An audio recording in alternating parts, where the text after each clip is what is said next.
Coulter, where are you? We've been waiting for you for hours now and you haven't shown up. I've been trying to contact you, but your line is always busy. Do you even know what day it is today? Honey, I'm so sorry to have to do this again, but I have to work overtime tonight. I'm working on a big project that's due tomorrow, and I'm really behind.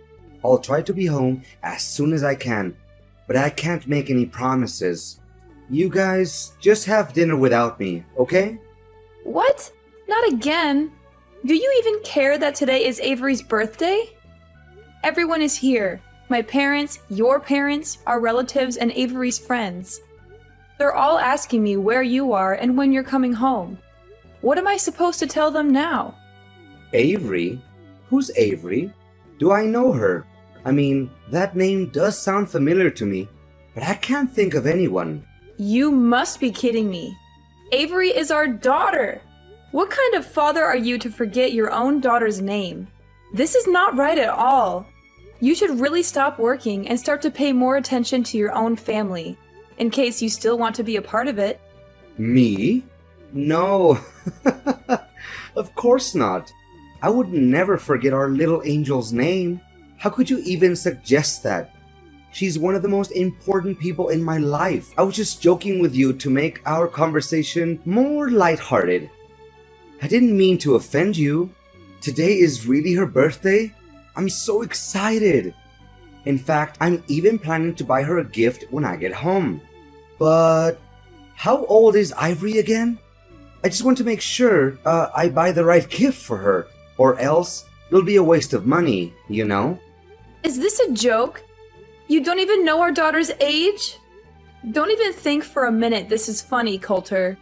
Neglecting your own child is a crime, and you'll be in big trouble by doing so. Do you hear me? Look, I'm not interested in knowing how much work you have to do. Come home immediately and celebrate Avery's birthday with us. You know I can't, so please stop nagging me.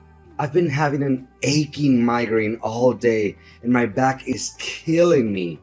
You know what? I intended to go home after finishing my work, but thanks to your constant nag, I've just decided that I'm not going home tonight. Just clean up after the birthday party and go to bed without me. No need to wait. I'll be fine. I'll just sleep here at the office. You know how important this day is to our daughter, right? It's the day she turns 6, which means she'll start elementary school very soon.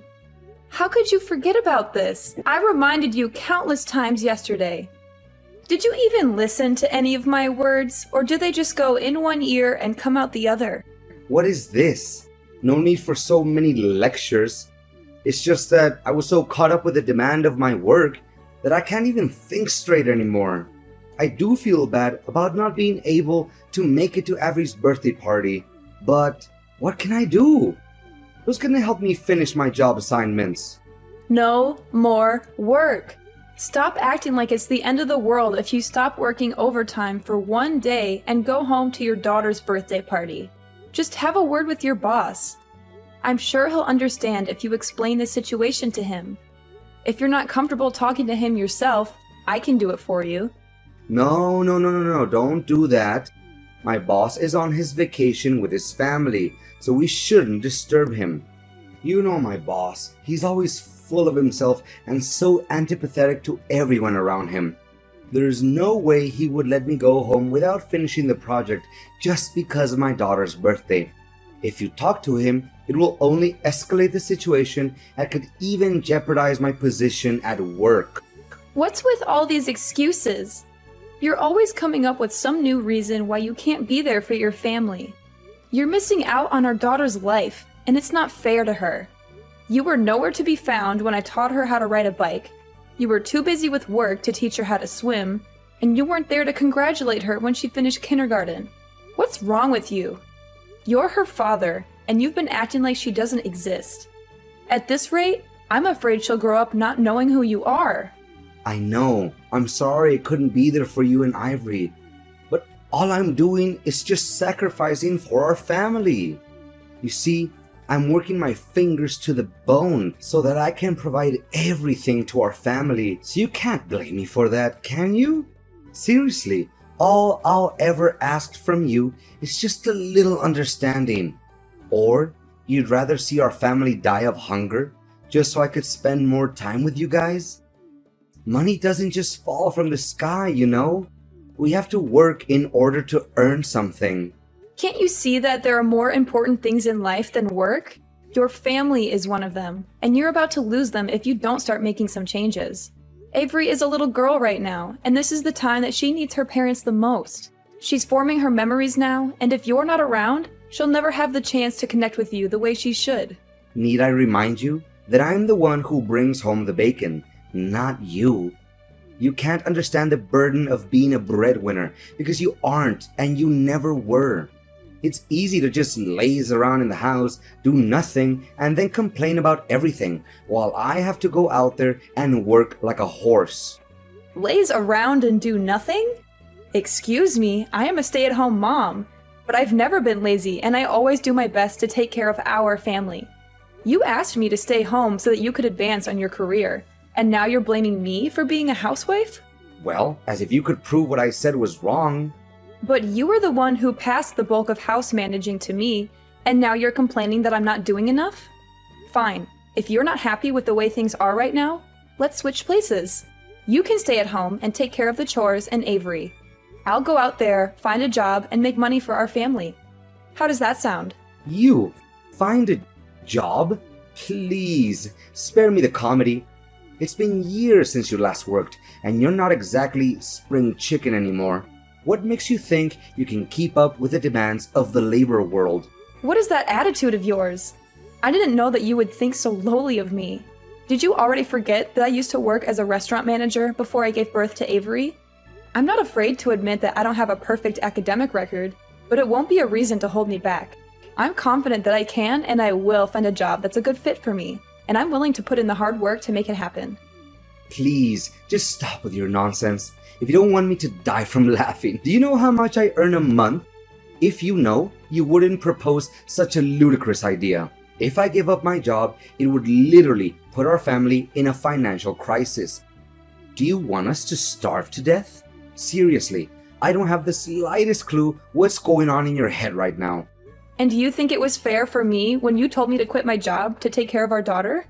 It's two different things. How can you compare it like that?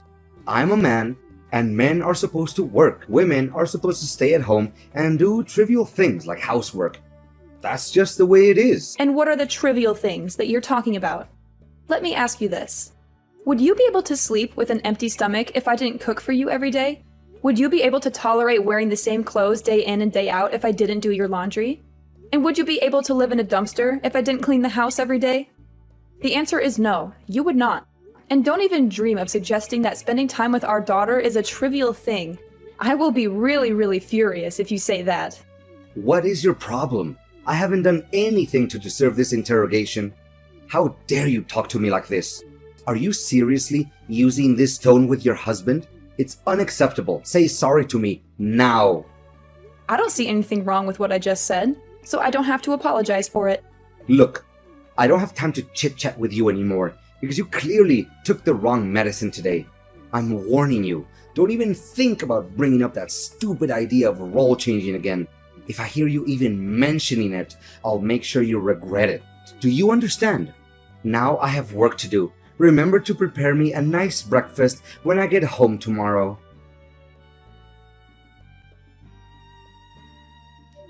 Hi there. Is this Nora? Coulter said that you're his wife. Can you just get a divorce from Coulter already? It's been ages since he promised to marry me, but of course that hasn't happened yet because he's still stuck with you. I mean, really, what are you waiting for? He clearly doesn't care about you anymore. So just do the decent thing and let him go. It's time for you to move on with your life. And you are? I don't think I've met you before.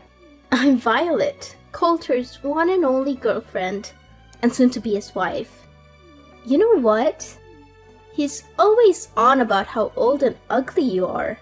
He specifically despises your belly folds and saggy skin, and that he has to restrain himself from throwing up every night he sleeps next to you. If you still have any sense of shame, you should simply vanish from Coulter's life entirely and allow him to be with me, the one true love of his life. You know Coulter doesn't have any feelings for you anymore, right? He only sees you as a burden that needs to be cut off from his life completely. So, please, sign the divorce papers as soon as possible to free Coulter from the pain and misery he's suffered for all these years living together with you. So he's been having an affair behind my back this whole time? You bet. You must be beating yourself up wondering why he always comes home late and works overtime, correct? In reality, he's been with me the whole time, and we have so much fun together. I can't imagine why he would ever want to come home to you or your daughter. He's always telling me how much he regrets marrying you in the first place. Enough about that. Just hurry up and divorce Coulter as soon as possible. He keeps promising and promising, but I can't wait any longer. I want you to get the divorce over and done with. Excuse me, but I'm still trying to process everything. Based on the way you talk, I assume that you're still a young girl? You got that right. I'm a lot younger than you, like 30 years younger. And I'm definitely 100 times more smart and attractive. You're just a stupid stay-at-home wife who doesn't even know how the real world works because you're too busy wiping your own kids' butt or changing their diapers. That's why Coulter can't wait to dump you so he could live together with me. What? 30 years younger? I know, right? You must be so jealous of me at the moment, but that's okay. Who wouldn't? Go on, have a good cry. Let it all out. Maybe if you cry enough, Coulter will send you some pity money to pay for your nursing home fees. You know you can compete with me. Just get out of the way so me and Coulter can come together. Look, Violet, you're still young and you have a bright future ahead of you. Why do you want to be together with a man that's roughly your father's age? Not to mention, he already has a child. That doesn't make any sense to me. Why? Because I love Coulter, and he loves me too. Besides, his family owns a big company and he will soon inherit that company, which means that he's super rich. Of course, his money is just icing on the cake. But still, who can say no to money? His family owns a company? Did Coulter tell you that? Of course. Who else? I'm the luckiest woman alive to have caught such a catch like Coulter. I'm not one to let go of something I want, and I've wanted Coulter for a long time. So I made sure to lock him down by having a child with him. Now he's mine for good. You already have a child with Coulter? Goodness, it's just one shock after another. First I find out that Coulter is cheating on me, and now I learn that the other woman is pregnant with his child? Did you tell Coulter about this? No, I haven't told him just yet, because I want to make it a surprise for him. I know that he would be over the moon when he gets to hear this great news. I hope so, but I doubt it, because the Coulter I know doesn't like surprises. Oh, please. Coulter is only grumpy with you because you don't deserve him. But with me, he's a different man. He's charming, attentive, and he showers me with gifts. I'm the luckiest woman alive to have him. I can't wait until the day I can boast about having a rich husband with all my friends and family. All you need to do is find yourself some divorce papers and sign them. Piece of cake, right? If you do that, you, me, Coulter, and even my unborn child can all be happy. I'm torn between wanting to be the bigger person and giving you some friendly advice, and wanting to see how things play out between you and Coulter. On the one hand, I know that Coulter is not good for you and that he will only end up hurting you. On the other hand, I'm not a saint, and I can't help but be curious to see how things turn out. Are you really that eager to see me and Coulter get divorced?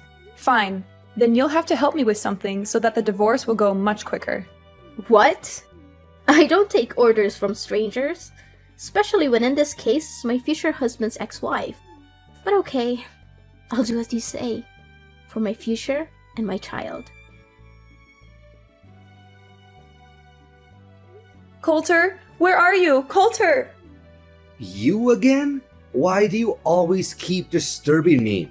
I'm busy at the moment, so don't text or call me again.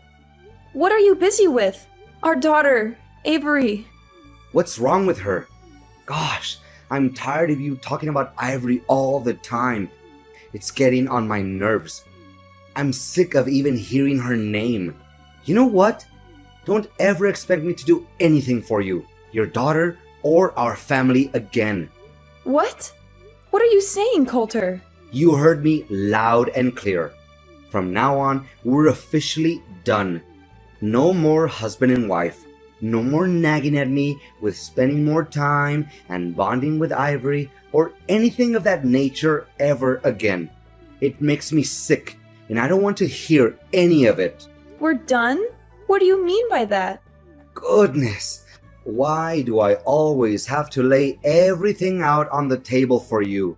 It means that we're getting a divorce, Nora. I don't want to live with you anymore. The truth is, I've already given in the divorce papers so I could be free from you forever. Now I can finally enjoy a new life alongside the love of my life, Violet. Ever since I met her, my life has been nothing but wonderful. What? I can't believe that you've already filed the divorce papers behind my back. That's right. Oh, poor Nora. She's just so naive. Or should I say, stupid? She's been two-timed for all this time and she still doesn't know it. I guess she's too busy being a good little housewife to pay attention to anything else. She's probably neglected herself so much that she's starting to look like a walking dumpster. And to think she calls herself a woman? How ridiculous. She's too old and too ugly to even be called one. On the other hand, Violet is perfect. She's young, vibrant, and full of life. When I'm with her, I feel like I'm transported back to my youth. She makes me feel alive again. Are you serious, Coulter? What kind of ridiculous excuse is that? Of course I'm going to age. Everyone ages. Even your mistress will age. So why are you using my age as an excuse to cheat on me? That doesn't make any sense. But what is really wrong with cheating? Come on, everyone cheats. It's just human nature. I mean, who wouldn't want to have some excitement in their life? I know I would. I'd much rather cheat than be stuck in a boring marriage with an annoying old wife like you. I see that you're already immune to reasons and you won't listen to anyone but yourself. Exactly. I see that you're starting to get the picture here. Well done. You know what?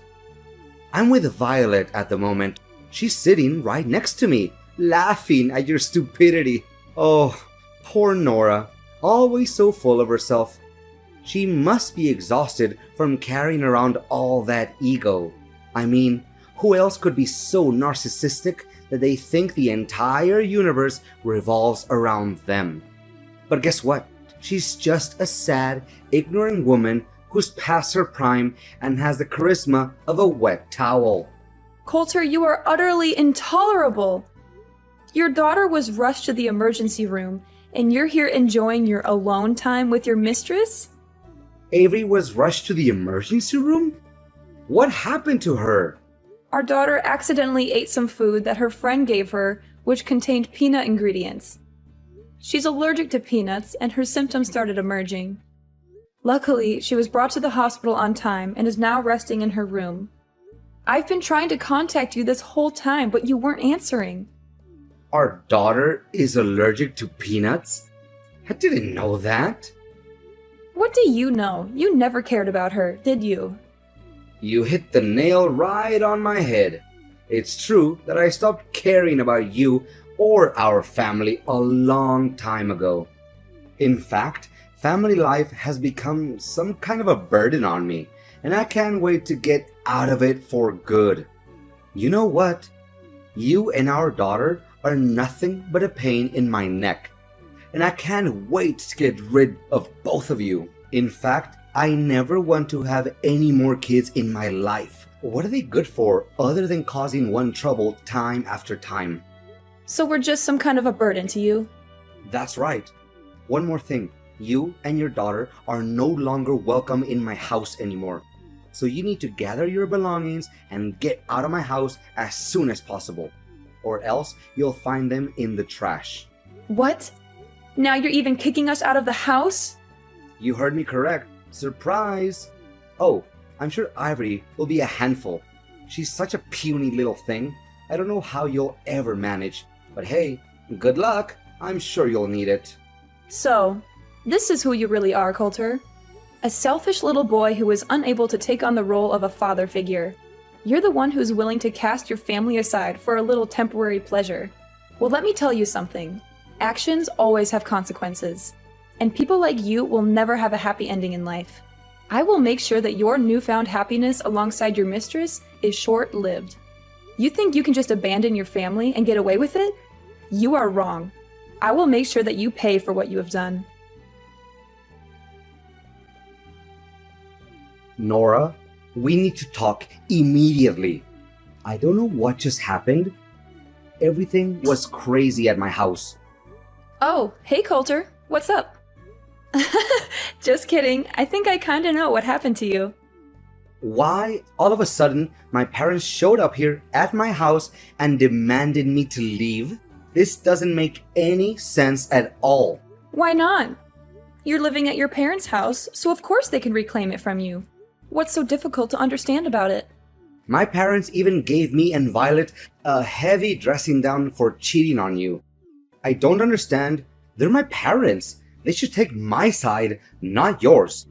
This isn't right at all, I'm telling you. At last, justice is served. Looks like someone just got slapped hard in the face by karma. Shortly after my parents left, Violet's parents also came here. Her parents were so shocked that she dated a man twice her age. Her dad even gave me a punch in the face. Gosh, my face still hurts from it. I may act like I feel sorry for you, but I'm sure it was pure joy watching you get punched in the face. It's a shame I wasn't there to witness that sight. Why were Violet's parents also there?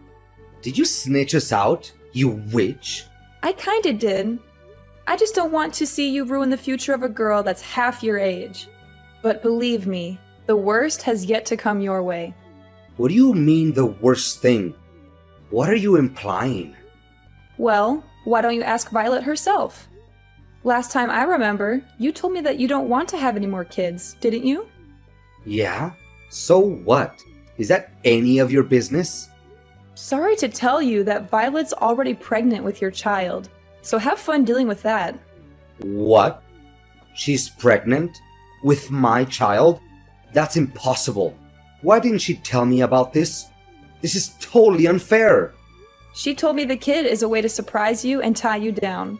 I bet you didn't see this coming, right? You just went from the frying pan straight into the fire. Violet told you that? She spoke with you before? Yes. She just couldn't hold her excitement and was too impatient to wait until she can officially become your wife. That's why she texted me not long ago claiming to be your mistress and hurried me to get the divorce done. In addition, Violet also helped me gather all the evidence of your cheating. I have already given it to my attorney, and they will help me determine the amount of compensation, alimony, and child support that I rightfully deserve. I'm taking this to court. There's no way you can get away with it. Compensation? Alimony? And child support? You're crazy. I'm not giving you a single penny out of my pocket. That's not the only thing you need to worry about. Imagine a man your age getting fired from a company that he has worked for nearly 15 years. How difficult would it be to work in a totally different field that he's been working in up till now? What are you babbling on about? I'm currently working, and I have no intention of resigning. Have you forgotten how you got that position? It was thanks to me introducing you to my friend who owns the company you're working for, or used to be precise. I feel sorry for Violet to actually believe that your family owns a company and you'll inherit it from them. So, what's the difference? I'll become the next president of the company anyway. I've worked for the company for nearly 15 years, so I must become the president sooner or later. That's just how things work, right? The longer you work for the company, the higher the position you'll get. I'm sure they won't find anyone who has more years of service than me at this company, or anywhere else for that matter. Are you serious? Just because you've worked for this company for a long time doesn't mean you'll get to be the president. Where did you get that idea? Look, just face the facts. You're going to be fired soon. There are several reasons for this. First, if everyone finds out about your affair, the company's reputation will be ruined. Second, my friend told me that you've been neglecting your work for quite some time. You should have been fired a long time ago, but he gave you a chance because you're my husband. Not anymore. Don't try to scare me. I've experience in this field. I can find a new job in just a snap of a finger. Well, I don't think so. You won't be able to get assumed by businesses that have connections to my friend's company. When he found out that you've been cheating on me, he was furious and he's determined to help me get my revenge on you. He's already spoken to some of his contacts and they'll make sure that you never get a job at any of their businesses. You're crazy. This has just gone too far. Why are you doing this to me? I haven't done anything wrong. Of course I was cheating on you, but is it really that bad? Everyone cheats once in a while during their marriage. It's not that big of a deal. I'm not sure why you're so upset. This is all your fault. You're ruining my life. Just tell your friend to give my job back and everything will be solved. Cheating is not bad? There's something really wrong with your way of thinking, Coulter. Look, I'm not going to waste my time on you anymore. Next time, we'll meet in court. Now, if you'll excuse me, I have to get back to work. Work? What work? I have been working for nearly 4 months now. Of course you don't know about it because you stopped caring about our family a long time ago. I know you wouldn't fight over her custody, right? Because you already have your own child to take care of. What? I have no child. I won't take care of any child. Can we get back together, Nora? I want things to be the way they were before. I want my job back. I don't want to deal with all of this mess. I was scared and hurt when I first thought about getting divorced. After all, we had been married for 20 years. But then I realized that I didn't need a husband who was so self-absorbed that he could only think about himself. That's why I'm loving this new life. I'm finally free to be myself, and I'm confident that I can take good care of Avery. Coulter was forced to move out of his parents' house. He was also required to pay a large sum of alimony, compensation, and child support every month. This put a significant strain on his finances, and he struggled to find a job that could support his new family. To make matters worse, Coulter was constantly subjected to Violet's mockery and harassment. As if things weren't bad enough, Coulter's family's bills only got larger and larger. Violet had given birth to his child, and the cost of raising a child was significant. Then, one day, Violet ran away. She left Coulter and their child behind, and he was left to pick up the pieces. Avery and I are currently experiencing the prime of our lives. It took me some time to explain to Avery what transpired between me and her father, and I am aware that it is challenging to live without a father. However, I'm confident that with time, love, care, and patience, I will be able to gradually supplant Coulter and become the best mom that I could be for my daughter.